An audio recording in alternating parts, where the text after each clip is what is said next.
Welcome to Agile Clips, where we break down Agile into manageable pieces. In this episode, we discuss Agile in the real world, where theory meets practice.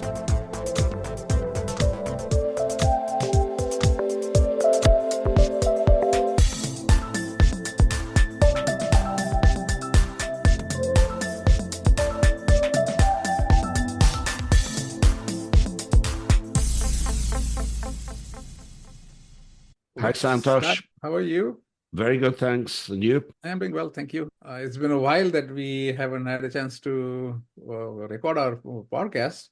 I think that Chat GPT gave us some few ideas. I think we just took off from there for a while.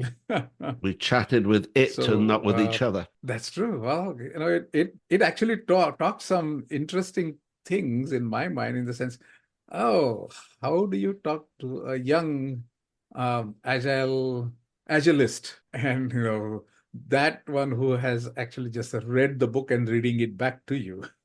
That kind of an experience. What really blew my mind was the fact that when asked about confronting a difficult CEO, its 10th point, I think, recommendation was make sure you look after yourself as well. Yeah. That was incredible. That was it starts at a different mindset, in the sense, depending upon who you're talking to or what's your intent out of it. It did change its answers, and it also said, oh, there are more things. Would you like to hear that? Which was, I thought, that is pretty interesting, that they're actually definitely. So that there is some depth to it for sure, whether we intended to go in that direction. But what started in my mind was that the answers that were coming back were a lot more bookish than the real world. Right. And when you start looking at, I think that's what we are dealing with every day in and day out. When we talk to our teams, our, I guess, coaches, they have been through the training. They have been through multiple trainings of the same thing. How to write a story, how to write a feature, how to write this, that, all those things. And when they are actually faced with the real world problem, they really struggle. And I think that's where the missing or the gaps are. Well, I would like to, at least let's talk about that, in the sense, what are those kinds of things that we are seeing, and where the coaches can make a really good difference. And one of the things that that's my thought. I think we face this all the time, and we see coaches who are very theoretical themselves, and seems like they're not living in the real world and dealing with the practical problems that people have. So yeah, I think that's a great topic. Yeah. One of the things that I kept on going back to, in the sense that the part of this, when we were at the IC Agile 1 week, that intense course that we had, one of the things that they were constantly saying is meet them where they are. And that kept on resonating constantly in my mind. It's like, how do you meet them where they are? And I think once we, as a coaches, or even just agilists, start talking to the teams or your the team members, understanding where the difficulty is, where the gaps are, or where the rubber is meeting there, or where where is the resistance coming from. Because what I'm finding is that the team becomes like a magic wand. They said, your agile thing. And the managers, their managers or the management team is like, do your agile thing and deliver what I'm asking. And that's kind of they're like, oh yeah, we were supposed to do this. What does that mean to me? What does that mean to my daily problem? And I think that's one thing that I really started appreciating, is to asking them those questions as to what's stopping you from applying these agile principles. And I think that's it's very easy to say, this is Agile manifesto, use this. Really?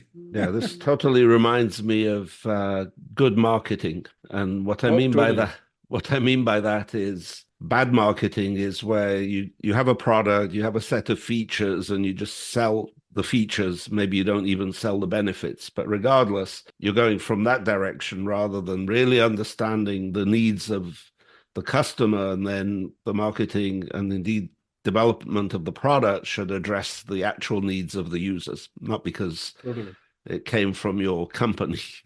Yeah, but, it was funny you should say that, because I was having this one session a few years back. They said, "Oh, we need to get this done because we have identified 20 pain points," and the business folks had said, "These are 20 pain points, and we have a solution. Here is how we should get it done." And they asked Agile teams, "Why don't you take this and run with it and get it done for us?" I'm like, "Oh wow, this is really interesting that you are actually telling them how." And you hired these people to do this. To use their brains. Yeah, exactly. So I started the other way. I asked them, okay, you had these 20 pain points. Let's go one by one. And if this gets addressed, what is the benefit you will get? What happened was, when they started listing the benefit, there were only 4 benefits that came out of those 20 pain points. And I said, oh, so this is quote unquote why you want to address these, is it? So if these 4 are addressed, you'll be happy. Minimum viable product. There you go. There you go.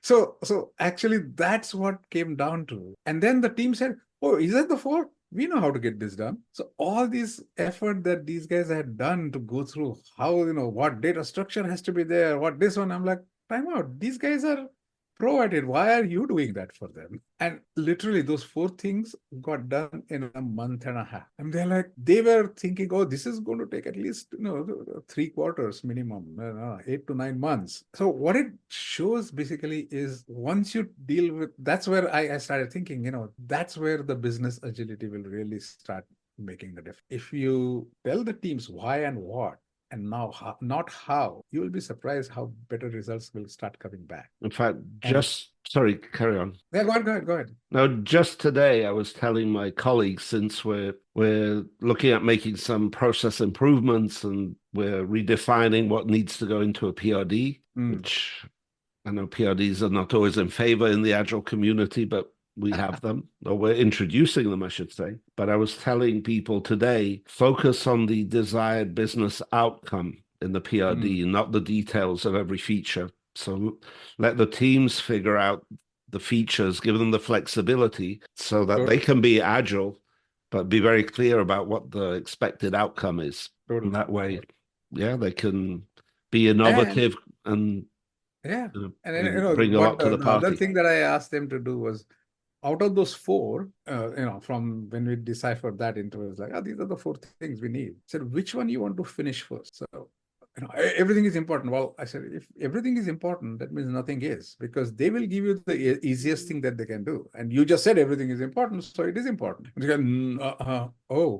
So I'm like, yeah, which one would you like to finish first? And then the wheel started turning. It's like, I said, well, I'll give you different ways of doing it. Use weighted shortage job first is one of the things, or do a bubble sort. Say, put those. And they're like, oh, we never had done this. Like, yeah. So, and that's what led to a lot of things saying, oh, so we don't have to spell everything out here, right? I'm like, yeah, just give them a feedback whether this is working or not. Is this what you were really meant by? So that's what I'm talking about, the real world. When you say, how do you really have that conversation versus contract? Those are the conversation. Ask them to deliver something quick, and then say, oh yeah, you're going in the right direction. Oh, I didn't mean by that, or we didn't mean by that, but that's the conversation. And they were like, oh, we didn't realize that. I'm like, now you know. But it started the whole, the side effect was they actually started talking to each other, and they created, oh, these guys are not that bad that I initially thought. They seem to be a good humans here. Like, ta-da! So this is exactly to your point, that you can read the Scrum guide, you can read about prioritized backlogs, but how you actually achieve it is a whole different story, and what works in one environment might not work in another one. Yeah, exactly. And that's where those conversations really makes a difference. Let's try these things out. If it is complex, you're doing it for the first time, wouldn't you like to try this out first? And they were like, but we are not set up that way. I'm like, I understand. If we are not, let's set it up that way. What did we take to get this? Oh, we need to talk to these people. Okay, what will it take for us to get these people? And then all of a sudden the dialogue started, differently, because now the management started, oh, is that what you're asking me to influence? Yeah. I said, ta-da! Instead of showing them what to do daily, help them to get these things. And I never use the word servant leader. I'm like, because because now even the Scrum guide has taken that out. So I said, tell them what you want and then remove everything that is stopping them from getting done. So use your influence, your position to get that, facilitate that. And they're like, oh, that is a lot more easier. I said, yeah, these guys you don't need a babysitter. Once they have the thing moving forward, they will get it done. And I think it's that instantiation of that each, example, or that really changes the outlook for them. The only thing that happens there is the conventional way of leadership, the control and those things. They feel that I'm supposed to give up my control. I'm like, I don't think you were hired to control the people. You were hired to do the strategy and getting to the higher goals. Isn't that a better deal than doing this mundane stuff? And they're like, maybe let's give it a try.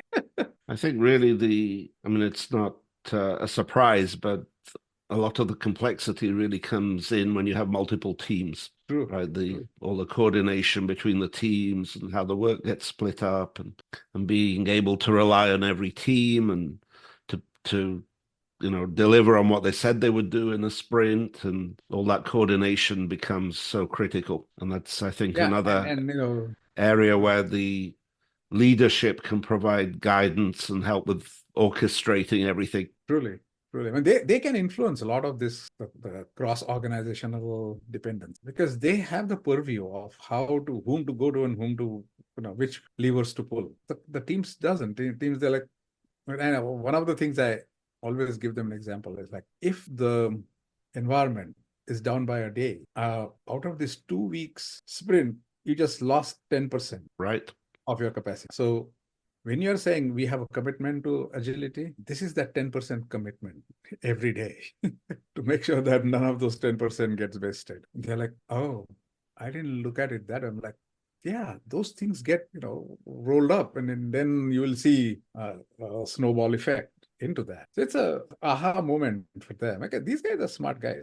They know how to get. We just instead of controlling the wrong things, control the ones that will make a difference. Absolutely. And it's also just, in general, we've been talking about how teams can struggle and so on, but I've also seen coaches, I hate to say it, but there are some coaches who just try and enforce the rules, so to speak, regarding what the behavior should be, rather than being very pragmatic about what's needed by the organization. I don't think it's a common problem, but I have seen it in some cases. No, it's a universal problem because it is true. Sometimes I mean it. We just get as a tunnel vision saying that this is agility. You are not being agile. Well, there is a reason why they don't want to. There may be either there is a misconception about that, or there is the constraint that is driving that. So if you start asking that's why I like those powerful questions. It really changes your outlook towards that. Saying, right, ask them to answer the question as to if they say, oh, this is not working. I'm like, okay, so how should it really work? What is stopping it from working? It's like, instead of, oh, have you tried this, or other? No. Now, that's true coaching. A couple of times, a couple of times they came back and said, oh, nobody has asked us that question before. And I said, well, isn't that what you really want to address that? And so it was interesting. One of the things that we looked at, oh, nobody shows up for the retrospective. I'm like, ask them what they were looking for in a retrospective. And what did you do wrong? Is everyone is trying to point that out. I said, okay, then what should that look like? And they said, well, if it was wrong, how somebody who is pointing that out is going to help? So, one of the teams we did, or a couple of teams after we did, was I said, if you are going to say that we should do this way better next time, or after that, write down and I will do this to make it better. So it's not just you give advice to somebody else, do this. No, if you are part of the team, what will you do to improve that? And it was interesting how people started changing their even what to point out. Because if they did not have answer, what they will do, they're like, I better shut up. If I can't make a difference, then who am I trying to tell somebody else to do that? And it changed the whole team dynamic, because now they were committing, saying that, oh, I will do this. So people said, okay, come on, let's do it. Then you just said you were going to do that, and let's work on it. So go ahead. Yeah, recently I was working with a team that is just awesome. I mean, they don't necessarily always finish what they say they're going to finish in a sprint, but that's because they're just overcommitting. I mean, they for whatever More reason, optimistic in the beginning. Yeah, exactly. But the amount of high quality work they deliver is unbelievable. Just one of the best teams I've ever worked with. So we always kept doing retrospectives, and they were very productive at the beginning, and then they sort of got into a routine. So I like to change it up every retrospective, do it in a different way. Oh. So one that I did was, let's all agree on a movie, like the Star Wars movie, and then tell me which character you are and why you're that character and what you felt about what happened during the sprint. And it was so fun. Like people were felt like they were just taking orders from somebody, or they felt like they had a superpower because they achieved something. But it was just surprising, A, how fun it was, and B, what the ideas that came out of it. That's cool. So there's so many ways of running a retrospective, and also different ways of making it very actionable instead of just like a complaining session. Correct. Which is, along the lines of what you just said. But I was also thinking about something you mentioned earlier, which is these coaches who like to follow the rules and do it the way it's supposed to be done. It's ironic because Scrum was intentionally designed to be a very light framework that gives a lot of opportunity to tune it and improve it so it works in an organization. And yet some people are very loath to do that, to actually use the retrospective to figure out how can we work better together. Yeah, it's like a regimenting free flow. It's like, come on.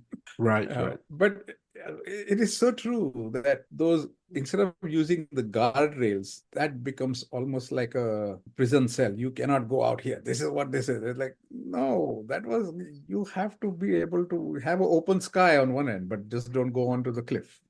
This way. So the other funny thing is, I was listening to a podcast recently, and the person being interviewed was one of the co-authors of the last revision of the Scrum Guide. So it has two names on it, but it's actually reviewed and edited by a lot of people. And so this guy was one of them. And so they were asking him about some of the terminology. And he said, like, people put so much emphasis, like it's a Bible and every word is correct, and was argued for ages, and this is the way it's supposed to be. And I don't remember the exact examples, but there were some words that we couldn't think. Oh, the backlog. We couldn't think of a better word, so we just said backlog. So even the basic things like that, they were just, in some cases, the words were just the one thing they thought of. In other cases, there were long arguments, and so they made changes. I can't think of the specific examples, but anyway, after a lot of debate, things were kept very general and so on. So yes, there was a lot of discussion, a lot of thought that went into it, but when you look at the details, hanging everything on a certain word or specific thing that's said is incorrect. They're just trying to convey a spirit. That was not the intent Scrum behind that word. The Agile manifesto principles. The intent was simplifying things and keeping things in a more fluid manner, so that we can adopt things to a better way of looking at it. And I know one of the things that when I was talking to Jeff Sutherland, he basically said the whole idea behind this was how people work and interact together. That was the concept behind Agile. It had nothing to do with these principles. You have to be 1, 2, 3, 4, 5. That was not how people interact and respond. Exactly. That's the agility. Now you can put all these different things around it, but are you still working together or not? And are you delivering things? Who are you doing it for? So it was pretty as you said, that thing was not meant to be like a you shall do this, like a 10 commandments kind of thing. It had no intention of that. And then on top of that, there's all the layers that people have added, like user stories and story points and all of those things that are not really technically part of Scrum. They're just techniques that people have found to be very effective, and it's great that we use them. But so often people forget what the actual Scrum definition is versus all these other things. Yeah, I think the most favorite thing is that velocity. That has been used as a biggest weapon against all these things. And people are like, I need to measure the velocity. It's like, really? How many points velocity do you need? You can always make inflate the story points and voila, you will get the velocity that you are looking for. Well, what goes out the door has nothing to do with that velocity number. Exactly. Anyway. I was once in a company and there was a big debate going on regarding what do you do with a story that's half done at the end of the sprint? Do you carry, do you not carry it over? Do you repoint it and just decide what's left, and that's the story in the new sprint, so you can calculate the right velocity and all of that? And this argument was going on for so long. And one day I thought, I'm just going to Google it and see. And then I came across this long public thread, and the people in that thread were the people in my company who were discussing it, with many others also. And it was just going on and on without any resolution. It almost becomes a religious discussion. This is what my principles are, and so then everyone. So at the end, I always ask the question: is that what does your customer think of? Do they care whether you did it in 2 stories or 5 stories or no stories? And how many points did it come out? Who cares? They don't care, right? Like, show me the money, give me the functionality. Right. Where did it go? And how did it get there? Talk about that, whether you did it in 2 sprints or 3 sprints or 1 sprint or no sprint. Does that matter to your end user and customer? I really like the flow metrics as almost like I'm not going to say an alternative, but just understanding how long it takes to process things, and you can't always use that to predict the future, but that's the thing that's really interesting, and more than the sprints, in my opinion. Just and you see stories that have taken 6 sprints because they were blocked. Why were they blocked? And you can get a lot of information out of those metrics. Totally. And I think from the customer point of view or the consumer point of view, they requested something, and when it showed up on their screen or wherever it's endpoint, that's what they care about. That's the whole lead time and all those. So look at it from that angle. How long is it taking for you to get it delivered to whoever is asking for? That drives NPS. That drives customer satisfaction. All those things get delivered, driven by that. So why don't we focus on that as to what are the constraints that is taking 12 weeks, 18 weeks, or 3 weeks, or whatever that is. That's where the in that manner to serve, minimize the waste. Yeah, I remember in one of our earliest episodes, maybe even the first one, we talked about that there's always so much pressure on the developers, the engineers, to produce something, and it may have taken 3 times as long to get from the salesperson through the product team to decide this is a priority, and then actually releasing the product with all the marketing and everything that goes with it. And yet the pressure always seems to be in the middle on the poor engineers, who are being rushed to deliver quickly. But as you say, from a customer perspective, it still took all that long period of time. Correct. I mean, it was interesting. One of my friend in India, he bought a new car, and now they have this interface that I said, where is the car? He said, no, it is in the shop. I said, well, what happened? Oh, there was some defect, this and other. But you know what? They are sending me a daily like, oh, the part has started from Germany. Now it is in Mumbai. It's coming to this one. I'm like, dude, this is great, but you are still taking Uber to get anywhere, right? So who cares whether they did it with, with the left hand or right hand or whatever? With, standing on one leg, you finish that. Who cares? You still are inconvenienced and your brand new car is sitting in the shop there. So is that a good quality, or what is your experience? I said, yeah, previously I used to go directly to the mechanic and say, I need this car tomorrow, and he would give it to me. At the same time, it's an information radiator, right? So it's better to get some updates rather than being totally in the dark and wondering what's going on. But you're right, of course, it's still inconvenience at the end of the day. And I might be happy about this one time that, oh yeah, look, this I'm doing that. But if it doesn't get delivered, then why the heck did I pay so much money? And so the next time I said, well, will you buy the same car again? I said, no way. This thing is in more time spent in shop than at my place. So there is that NPS. It's funny you should mention that example because it ties into the definition of ready. There you go. So I had a problem with my car. Somebody hit my car, so the bumper had to be replaced, and it was absolutely drivable. But the shop took it in. They said, "Okay, we'll have the part on Monday. Bring the car on Friday or something like that." So I took the car in, and then they kept it for weeks because they were waiting for the part. Yeah. And I had a car, a rental car, and the insurance only paid for 4 weeks, so it ended up costing me a decent amount of money to keep that car, extra time. And I told them afterwards, you should have not taken my car if you were not ready. So they didn't meet the definition of ready by having all the constraints removed.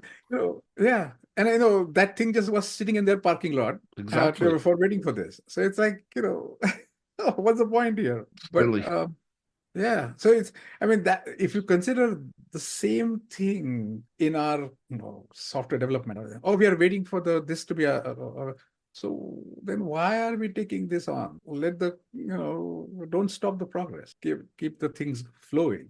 And definition of ready.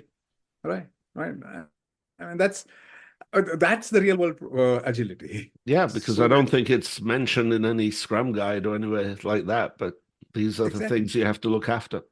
Exactly. And the thing is, finally, look at it from the customer's point of view. What is their experience in this? So maybe they just want a small thing to run. In your case, you would have said, just remove that damn bumper, but let me at least take the car. It's okay. It's still drivable. It's okay. And when the bumper is there, I'll bring it the night before. You put it there, and 2 days later, I have the car. Exactly. So I think that's the crux of it. And it's the same thing for features or products. Where is it? What is the crux that is making the change? And can we make it in the smaller increment point? So that's the real world issue. And then definitely, it'll be sitting in our backlog. Sure. But that's why I like those aging reports, really. The aging reports are pretty cool. Yes, definitely. And in some tools, you can have the ticket change color the older it is. So it really stands out. Yeah, because then you put some guideline around that these are the SLAs, and it's not meeting, then the color gets red and throbbing red, and alarm bells go off. Basically, have to get some attention. But yeah, I think those are the real world, I guess, agility point of view. And people used to do that even in waterfall days, but they were not classified in that sense. And I think that's the mindset change. That how can I keep on returning back the value or the somebody told me today, it was really, really interesting. You can build a product and you can say, yeah, this is all done. Definition of done is met, but the value gets delivered when the end user uses. Till then, there is no value. It sits on the Absolutely. shelf. Yep. It's like a shrink-wrapped software. It sits there. Unless the end user starts using, there is no value. That's correct. So let's start looking at that. How much is your end user using? I think one of the sessions I had in last conference, they gave some really interesting statistics. They said, most of the software or the products that get launched, 85% of them never get used. Only 15% of the real products get used by the intended user. So 85% money is thrown out the window just because somebody thought that was something cool that we should do. So you mean only 15% of the features of the product are used? Correct. Right. Correct. Which I think is the statistic that always used to go around with Microsoft Excel, that only 15% of its features were commonly used. True. Yep. That's because I know how much Excel I use in here, and all the other stuff is just, I'm like, I don't want to use that. But yeah, you're right. You're right. Exactly. It's that, where is it that you really use that? And it makes a difference. You can shove the things into it just because you think it is cool. And then it's, of course, it's a huge cost, because it's not only the cost of developing those 85%, but then you have to maintain them and you have to retest them. Truly. When you do regression testing, it's a huge cost. Yeah. Yes. And yeah, the whole product becomes just top heavy kind of thing. Yes, right. These other things get loaded and nobody's ever actually using it. So that's one of the things that they were, the whole session was about the telemetry data. Mm-hmm. They were saying why telemetry data matter is that they showed this whole, and it's not just one industry-wide, that there was this 15% bullseye. That was the only thing that was being truly used, and then everything else was just the fluff, because it's everyone's interpretation. It's that, and they just keep on loading more things onto it. Even if you look at your own car, you use maybe the 15% of the main function. The rest of the other stuff that is floating around in this infotainment, this and that, the other, I don't think you even use it as much as they were intended to. So yeah. I mean, I have in my car, there are 10 different versions of the clock so you can display. Right. And other than playing with it the first day I got the car, I've never changed it again. Yeah, and then does it? So those are the things. It's really that the telemetry. That was the eye-opening thing about the why telemetry data, and I think that may be something that's the most useful measure.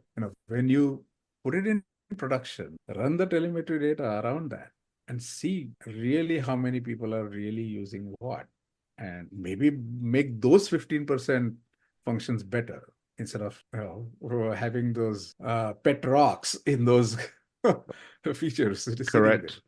There's a whole thing about the idea of overcoming friction. So for products to be adopted, there's usually some friction, and there's a tendency for people to just want to pile on more power, more to push the rocket, so to speak, and which would be adding more features. But in fact, if you want it to take off, the best thing you can do is make it more aerodynamic.